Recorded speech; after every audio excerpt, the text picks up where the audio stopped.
Selamat pagi anak-anak, selamat berjumpa kembali bersama Ibu.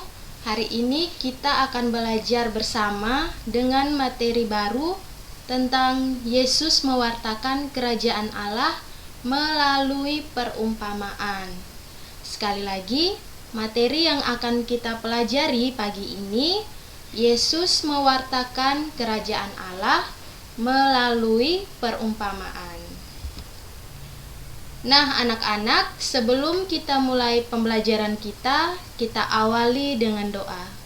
Mari kita siapkan hati, batin kita, kedua tangan dikatup, kita berdoa.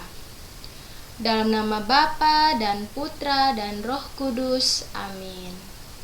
Ya Allah yang patut kami sembah, melalui Yesus Putramu, Engkau mewartakan Injil Kerajaan Allah.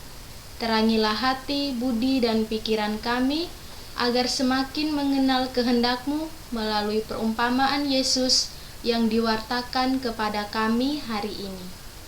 Ya Allah, tuntunlah kami di dalam pelajaran ini. Demi Kristus Tuhan dan pengantara kami, amin. Dalam nama Bapa dan Putra dan Roh Kudus, amin. Oke anak-anak, kita sudah selesai berdoa, pastinya sudah selalu semangat untuk mengikuti pelajaran hari ini. Nah, indikator yang akan kita capai pada hari ini, yang pertama, kita mampu menceritakan kembali salah satu perumpamaan Yesus.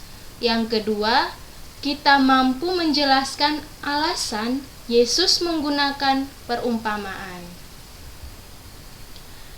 Anak-anak, sebelum kita melanjutkan pelajaran kita, Ibu ingin mengulangi pelajaran minggu lalu tentang Yesus yang artinya pemenuhan janji Allah.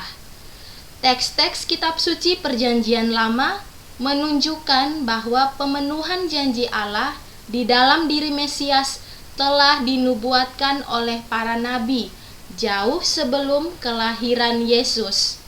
Kedatangan Mesias telah lama dinantikan oleh umat Israel. Janji Allah untuk mengutus Mesias, yaitu Putra Allah sendiri, terpenuhi di dalam diri Yesus. Yesus itu siapa? Yesus itu adalah Mesias, Putra Allah, Sang Juru Selamat, penebus dosa manusia. Teks-teks kitab suci Perjanjian Baru menunjukkan bahwa Yesus adalah Putra Allah yang kelahirannya di dunia dikabarkan sebagai kabar gembira oleh malaikat Gabriel kepada perawan Maria. Anak-anak, sekarang kita lanjutkan pada materi kita tentang Yesus mewartakan kerajaan Allah melalui perumpamaan. Apa sih perumpamaan itu? Perumpamaan adalah penyampaian pesan dengan menggunakan bahasa imajinatif, kiasan simbolis, atau perbandingan. Tujuan Yesus menggunakan perumpamaan. Dengan menggunakan perumpamaan, orang yang mendengarkan ajarannya diharapkan dapat lebih mudah mengerti, memahami, dan melaksanakan ajarannya dalam kehidupan nyata. Nah, di dalam kitab suci Perjanjian Baru, kita dapat menyimpulkan bahwa para pendengar, yaitu murid-murid serta masyarakat umum yang sering mengikuti Yesus adalah kaum sederhana. Mereka adalah para nelayan, pengembala kambing domba, serta orang-orang yang memiliki status sosial yang kurang diperhitungkan di dalam masyarakat. Melalui perumpamaan-perumpamaan, pemahaman tentang kerajaan Allah akan menjadi lebih mudah dipahami. Nah, anak-anakku, hari ini kita diajak mengenal salah satu perumpamaan, yaitu tentang seorang penabur yang diambil dari Injil Matius bab 13 ayat 1 sampai 13 yang menekankan sikap rendah hati dan sikap terbuka kepada Allah sebagai salah satu aspek kerajaan Allah. Anak-anak, langsung saja kita akan menonton bersama video kitab suci tentang perumpamaan seorang penabur. Perumpamaan seorang penabur. Sumber dari Alkitab Perjanjian Baru, Kitab Matius 13 ayat 1 sampai 23.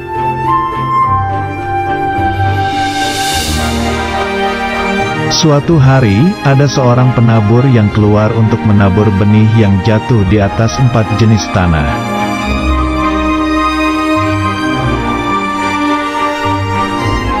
Pada waktu ia menabur, sebagian benih itu jatuh ke tanah di pinggir jalan.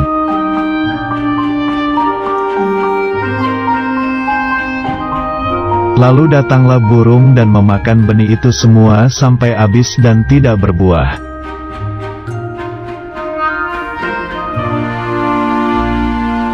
Kemudian sebagian benih jatuh di tanah yang berbatu, yang tidak banyak tanahnya, lalu benih itu tumbuh.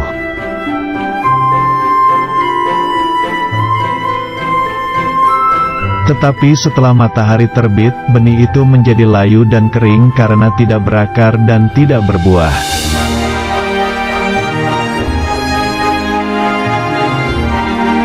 Kemudian sebagian lagi benih itu jatuh ke tanah di tengah semak duri.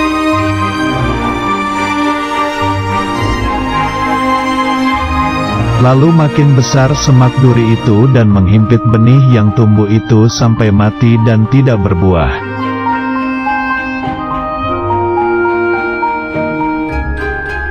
Dan sebagian benih itu jatuh di tanah yang baik, lalu benih itu berbuah banyak sekali.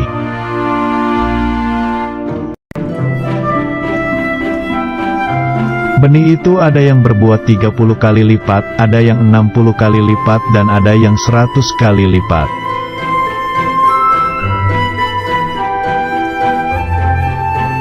Benih itu maksudnya adalah firman Tuhan, dan tanah itu maksudnya adalah hati kita.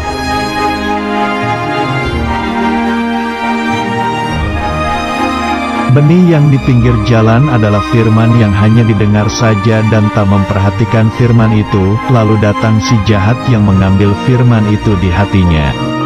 Contohnya adalah main HP waktu ibadah.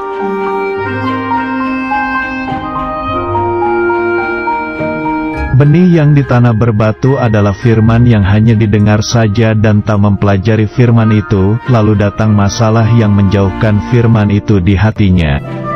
Contohnya adalah malas membaca Alkitab.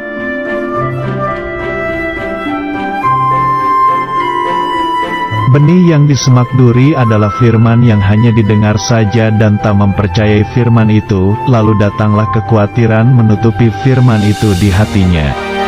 Contohnya adalah takut akan hari esok.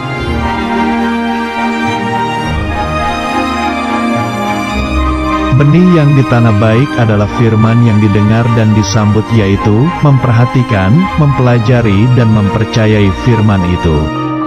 Contohnya adalah rajin membaca Alkitab, merenungkan dan melakukan firman Tuhan.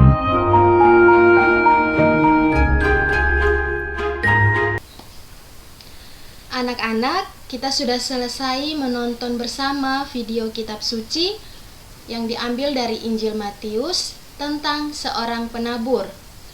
Yang dimaksudkan penabur adalah Yesus sendiri yang mewartakan Injil Kerajaan Allah kepada semua orang. Sedangkan yang dimaksud dengan benih yaitu sabda Allah. Sabda Allah itulah yang berisi nilai-nilai kerajaan Allah, yaitu damai, kerendahan hati, sikap lemah lembut, penuh kasih, pengampunan, dan persaudaraan. Benih yang ditaburkan jatuh di berbagai tempat, yaitu di pinggir jalan, di tanah yang berbatu-batu, di semak berduri, dan di tanah yang baik. Anak-anak, selain perumpamaan tentang seorang penabur, ada perumpamaan lain tentang gandum dan ilalang yang diambil dari Injil Matius bab 13 ayat 24 sampai 30, melambangkan bahwa kerajaan Allah akan terwujud jika orang dapat membedakan dan melaksanakan kebenaran serta membuang kejahatan. Ada perumpamaan lain, salah satunya perumpamaan tentang harta yang terpendam yang diambil dari Injil Matius bab 13 ayat 44 sampai 51. Memiliki makna bahwa kerajaan Allah merupakan hal yang utama, sehingga kita harus memperjuangkannya secara penuh, bahkan rela meninggalkan hal-hal lain demi kerajaan Allah. Anak-anak, setelah kita belajar bersama, setelah kita membahas tentang perumpamaan-perumpamaan yang diajarkan Yesus, sekarang Ibu akan memberikan 3 nomor soal untuk anak-anak kerjakan. Yang pertama, mengapa Yesus menggunakan perumpamaan saat mengajar tentang kerajaan Allah? Yang kedua, tuliskan beberapa perumpamaan yang disampaikan Yesus dalam Injil.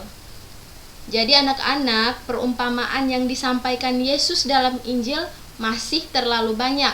Jadi di sini Ibu memberikan tugas kepada anak-anak untuk menuliskan beberapa perumpamaan selain yang sudah Ibu sebutkan dalam pembelajaran tadi, yang sudah Ibu jelaskan dalam materi tadi, tidak perlu ditulis lagi.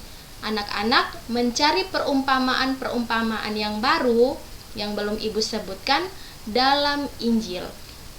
Yang ketiga, pilihlah salah satu perumpamaan yang kamu sukai dan tuliskan ulang menggunakan bahasamu sendiri. Anak-anak, pembelajaran kita sudah selesai. Semoga apa yang Ibu jelaskan, apa yang Ibu ajarkan dapat anak-anak pahami. Jika ada hal yang belum dipahami, anak-anak bisa langsung bertanya kepada Ibu. Nah, sekarang mari kita tutup pembelajaran kita dengan doa penutup. Dalam nama Bapa dan Putra dan Roh Kudus, amin. Ya Allah, kami mengucapkan syukur atas pembelajaran hari ini. Melalui Yesus Putramu, Engkau mewartakan Injil Kerajaan Allah. Terangilah hati, budi, dan pikiran kami, agar semakin mengenal kehendak-Mu. Ya Allah, tuntunlah kami agar mampu mewartakan kerajaan Allah dalam kehidupan kami. Demi Kristus Tuhan dan pengantara kami, amin. Dalam nama Bapa dan Putra dan Roh Kudus, amin. Terima kasih anak-anak sudah belajar bersama Ibu. Semoga anak-anak tetap semangat walaupun belajar dari rumah. Tetap jaga kesehatan, tetap perhatikan protokol kesehatan. Kalau keluar rumah, jangan lupa pakai masker, sering mencuci tangan. Tuhan Yesus memberkati kita semua. Selamat pagi.